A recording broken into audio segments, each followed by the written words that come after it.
Hello everyone, my name is SamaKaze and welcome back to my channel. Today we're going to be talking about the recent NTE AI drama, what exactly happened, why everyone was up in arms about it, and then why it shouldn't be nearly as big of a deal, just isolated on this specific topic, as it should be generally for all AI products, not just visual. So I'll go ahead and start at the beginning with the pre-launch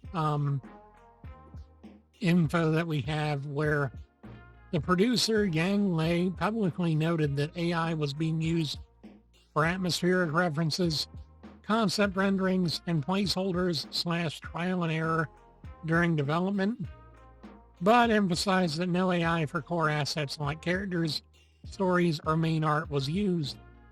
Some beta assets already drew in some AI suspicions, however, because of course they always do.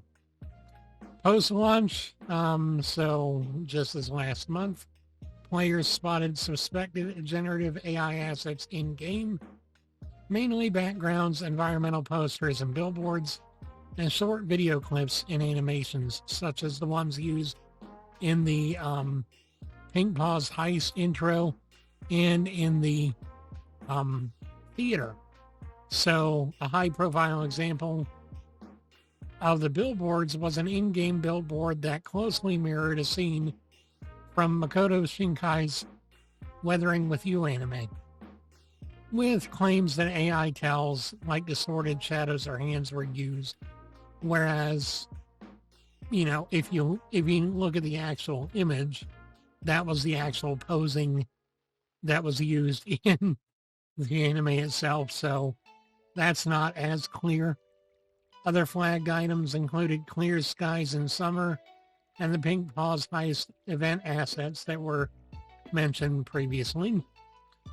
The peak of the backlash, though, came when vtuber Ironmouse canceled her sponsorship with them and her stream, accusing the devs of lying to her team because they allegedly assured no AI anywhere. Some voice actors distanced themselves. Anti-AI gamers called for boycotts, labeling it theft from artists and corporate laziness. On May 7th of this month, an official statement on X came from NTE Global.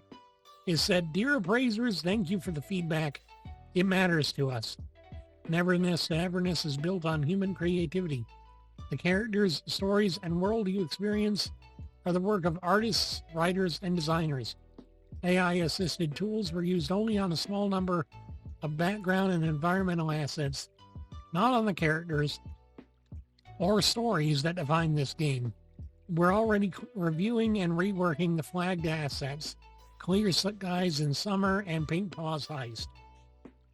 As of May 8th through the 11th, patches have been rolled out replacing some flagged assets, including the Pink Paws Heist asset. Reports note the new ones may be placeholders or lower quality. The game remains popular and the drama appears to be cooling. Many players say it's overblown or just backgrounds. Community is split. Some see deception and greed, others hypocrisy in those people responding to the drama.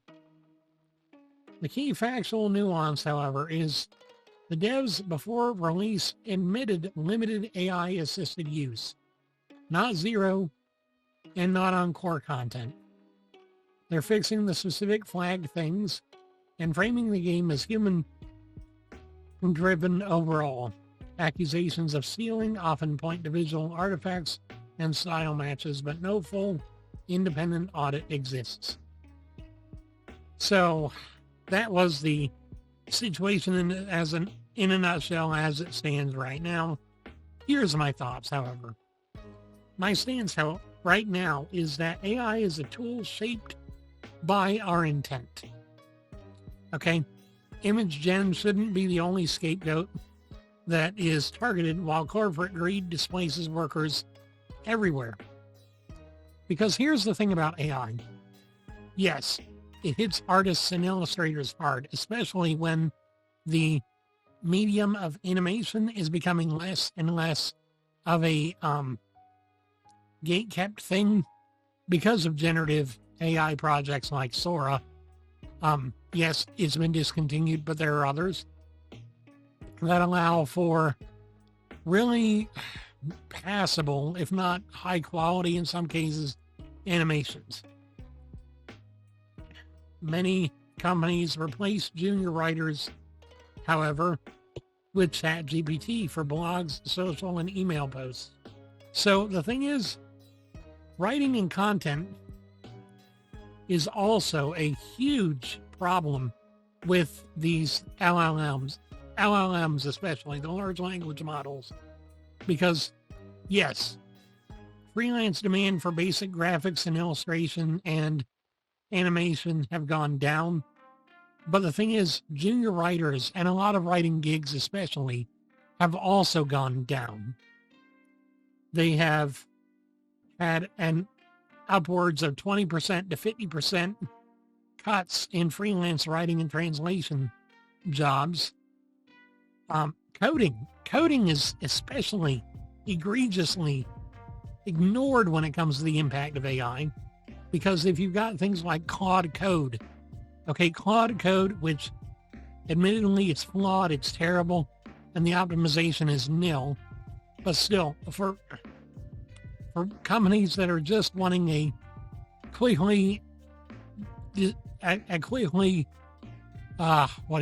published or deployed code, they can go into Claude, they can ask it for a code, it'll give it to them, there you go, done.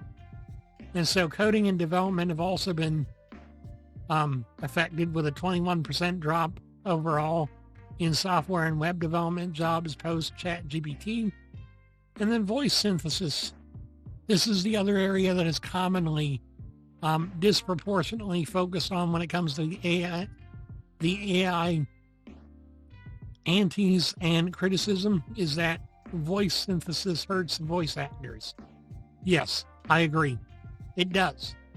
It's not the only industry that it hurts, though, but it is a significant part. That's the problem, though, is that we're seeing that this is just a symptom. And the thing is, there are other companies now, since the NTE drama came out, there are other companies that are openly admitting that they use AI.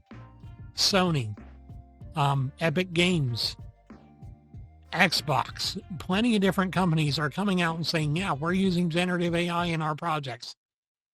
Because now that the situation is cooled, and now that there was a scapegoat, they don't have to worry about the backlash on them, because everyone's already angry at Hada Studio and their actions. They don't have to be angry at the other companies, or at least they won't be as angry because it'll be distributed. So this drama shines a light really on Gen AI for images, but it's not the only issue. Here's the thing. Here's the key point. Corporate greed uses AI across the board to sideline qualified people, writers, coders, voice talent, while claiming innovation. And yes, innovation is good. Innovation should be used in a